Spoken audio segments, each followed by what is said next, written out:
Palavra de fé, palavra de cura, palavra de bênçãos, palavra de ensinamento, palavra do dia com o pastor Adalto Mateus Vitória.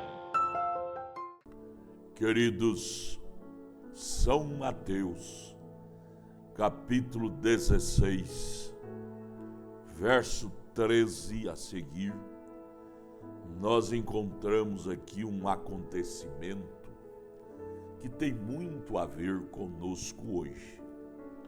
Aqui se trata de Jesus, depois de ter andado bom tempo com os seus discípulos, com o povão, onde ele estava rodeado do povão.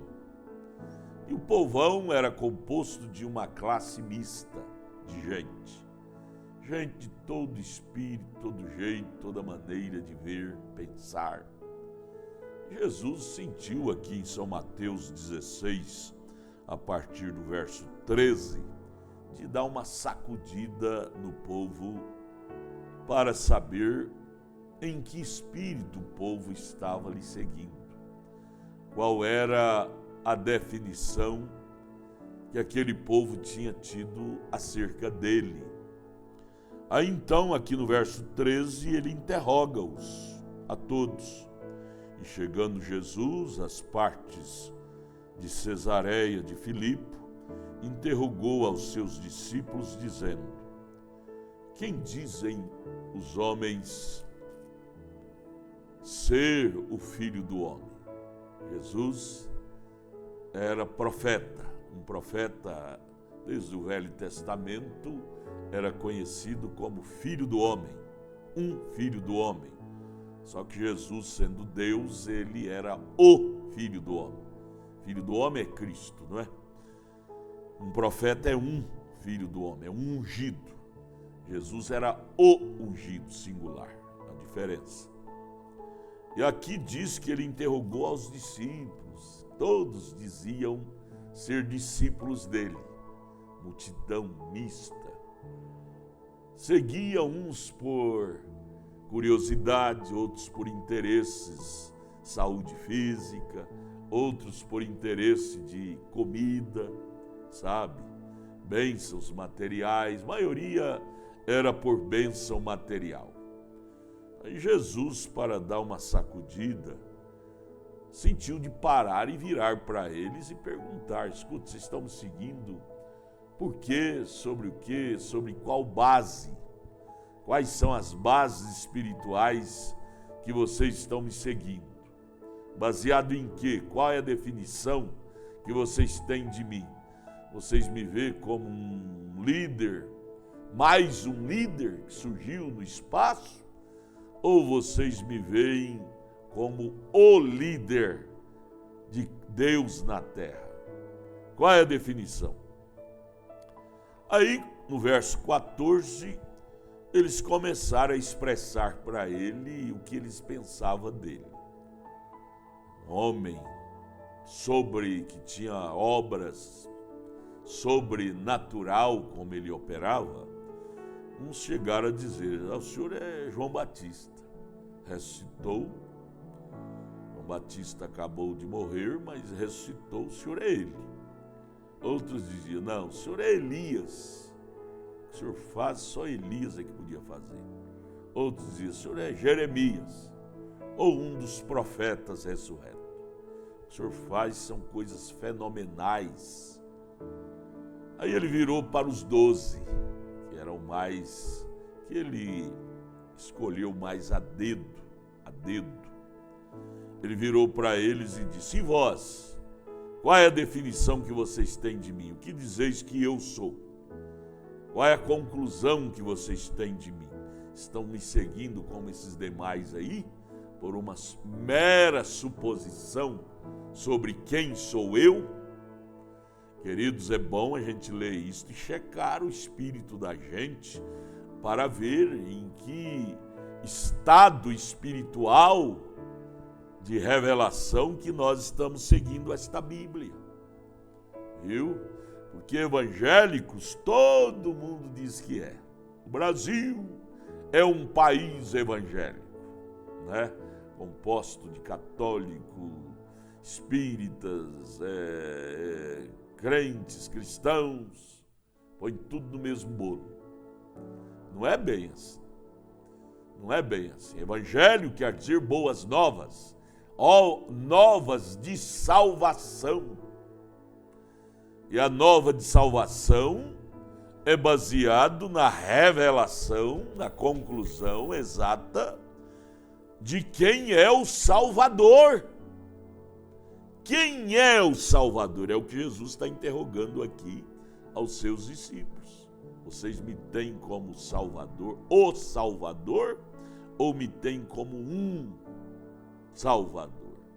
Porque salvadores da pátria existem milhares, mas são só gogó, palavras vagas, vazias, muito barulho e nada de obras reais. Salvadores da pátria, sabe? Tempo de política, sobem nos palanques, cada um fazendo uma proposta melhor do que o outro, só que é tudo da boca para fora.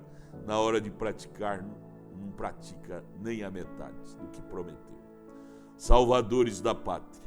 Agora, o Salvador é diferente, singular. Jesus queria saber deles, como é que eles viam ele, qual é a conclusão que eles tinham dele.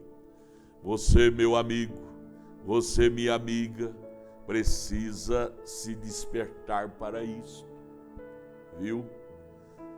Não é o bastante ser só chamado de evangélico, viu? Ser chamado de crente. Antigamente, eu me lembro, há uns 50 anos atrás, 55 anos atrás, eu era um garotão. O garotão ia nas igrejas evangélicas. Os evangélicos daquele tempo era sério, muito mais sério na fé do que são hoje.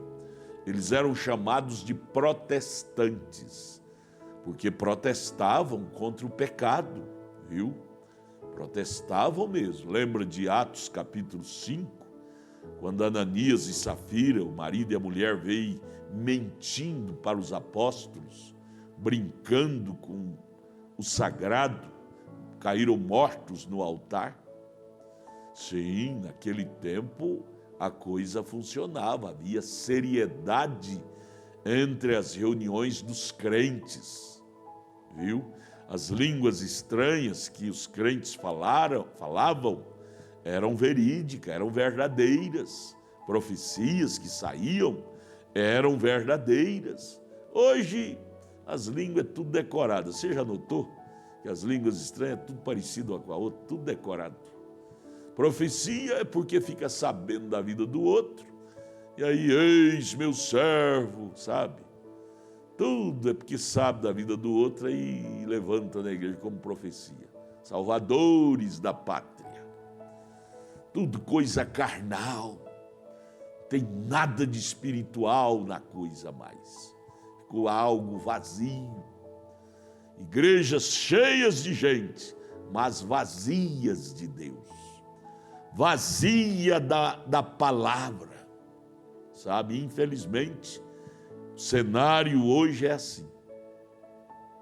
Mas eu estou vos chamando, queridos, de volta, não a uma igreja, mas à palavra, ao tempo dos apóstolos. Aliás, este ministério, qual estou vos anunciando, profético, Elias, é para nos trazer de volta a fé de nossos pais. Malaquias 4:6. De volta à fé dos pais. A fé dos filhos foi o ministério de João Batista, trazendo o povo da lei à fé do filho, Jesus. Jesus era o filho que Deus trouxe ao mundo. Isaías 7,14. Um filho se nos dará, seu nome será Emanuel, Deus conosco, o Filho. Então os pais, que eram o povo da lei, foi trazido para converter ao evangelho do Filho, que é Jesus. Esse é o povo do Velho Testamento. Agora, em Malaquias, a segunda parte do capítulo 4, verso 6 de Malaquias. Converter agora o coração dos filhos aos pais. Os filhos somos nós. Nossos pais é a igreja primitiva, igreja dos apóstolos, que é a igreja original, a igreja, a única igreja verdadeira que a Bíblia nos aponta, é a igreja dos apóstolos, nascida ali em Atos capítulo 2, com os apóstolos, Pedro e os demais, pois Paulo chegou a dizer em Gálatas 1:8, sobre o evangelho que ele pregava com segurança, ele disse: qualquer outro que vos ensinar outro evangelho diferente do que eu vos ensinei é anátema, é falso. Em outras palavras, ele diz: todos têm que falar o que eu disse em relação a tudo. Paulo não permitiu que mulher fosse pastora. E por que nós temos que permitir hoje? Liberá-la? Só porque tem dom? Dom é dado para todos. Romanos 11:28 diz que até os rebeldes têm dons. Os nossos dons têm que ser checados com a palavra, com a Bíblia. Não podemos liberar nossa carne, nossos instintos, nossos gostos a coisas que chocam com a Bíblia. Estaremos na contramão de Deus. Viu? Coisa séria, gente. Ser evangélico não é simplesmente um rótulo externo, mas tem que ser checado com a Bíblia, com a palavra, para falar o linguajar da Bíblia. Ou você acha que existe 2 Espíritos Santos? Muitas pessoas agem como se houvesse 2 Espíritos Santos. Um Espírito Santo que foi caído lá em Pentecostes, nos apóstolos, na nossa igreja mãe, que é a igreja lá do Pentecostes, de Atos 2. Não é esse Pentecostes de hoje aí, que eles dizem que são pentecostais só por causa dos dons carismáticos. Não, dom é acessório. A palavra dom quer dizer presente. Você pode ter um presente de Deus contigo e não ter Deus contigo. Eu posso te dar essa Bíblia de presente, você tem meu presente, mas não tem a mim pessoalmente contigo. Então a gente não pode confiar por ter um dom já tem o doador. Não é bem assim, não. São matérias que têm que ser estudadas com mais profundidade. Senão estaremos nos enganando a nós mesmos com dons e o doador longe de nós. Viu? Pense nisto. Deus te abençoe. Continue assistindo nossas programações. Vá lá em nossa igreja. Queremos te ajudar. Dar estudos bíblicos para abrir seu entendimento, para você saber quem você é. Uma coisa que você precisa descobrir é quem você é, viu? Você precisa conhecer quem é seu homem interior. Você conhece seu homem exterior, sua carne. Você precisa conhecer quem é seu espírito, seu homem de dentro. É checando com a palavra. Deus abençoe. Entre em nossa página Tabernáculo da Fé Brasília.org.br. Pegue o endereço de nossa igreja aqui em Brasília, Distrito Federal.